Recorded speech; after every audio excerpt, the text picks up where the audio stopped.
జనరల్‌గా మనకుండే మీడియా ప్రపంచంలో కానీ, సోషల్ మీడియా ప్రపంచంలో కానీ చాలామంది వాళ్ళకే వాళ్ళు ఈ లిపిడ్ ప్రొఫైల్ టెస్టులు చేపించుకుని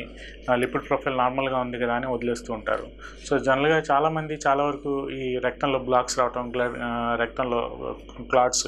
గడ్డలవి కట్టడం ఇవన్నీ ఏంటంటే జనరల్‌గా దీనికి ఈ లిపిడ్ ప్రొఫైలే కాకుండా హోమోసిస్టిన్ అనే ఒక టెస్ట్ అనేది ఉంటుందండి. సో జనరల్‌గా బ్లడ్‌లో హోమోసిస్టిన్ వాల్యూస్ ఎక్కువగా ఉంటే కొంతమందికి ఎక్వైర్డ్‌గా అంటే కాంజినటల్‌గా కొంతమందికి పేరెంట్స్ నుంచి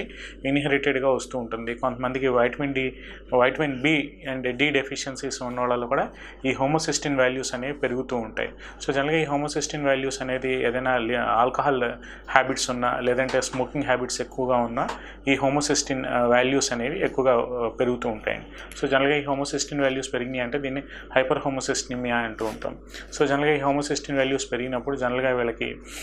అంటే అందరిలో అని కాదు, జనరల్గా ఈ ఎక్వైర్డ్గాను కంజెనిటల్గా ఉన్న వాళ్ళల్లో వచ్చిన వాళ్ళల్లో లేదంటే vitamin B and D deficiencies ఉన్న వాళ్ళల్లో లేదంటే ఎటువంటి దీర్ఘకాలిక కోమార్బిడిటీస్ లేకుండా ఒక నార్మల్ హెల్దీ ఇండివిజువల్లో ఈ హోమోసిస్టిన్ వాల్యూస్ పెరిగినంతలోపు ఎటువంటి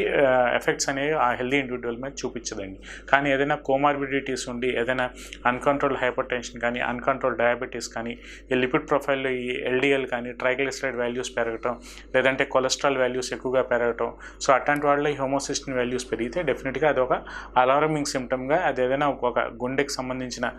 వ్యాధితో బాధపడుతున్నాడు అని మనం ప్రాపర్గా ఎవాల్యుయేట్ చేసి తద్వారా దాన్ని మనం పూర్తిగా డయాగ్నోసిస్ చేసి అసలు అది ఏ ప్రాబ్లం అనేది హార్ట్ రిలేటెడ్ ప్రాబ్లం ఏంటి అనేది ఎవాల్యుయేట్ చేసుకుని ముందుకు వెళ్ళాల్సిన అవసరం ఎంతైనా ఉంటుందండి. సో జనరల్గా ఈ హోమోసిస్టిన్ వాల్యూస్ పెరిగినప్పుడు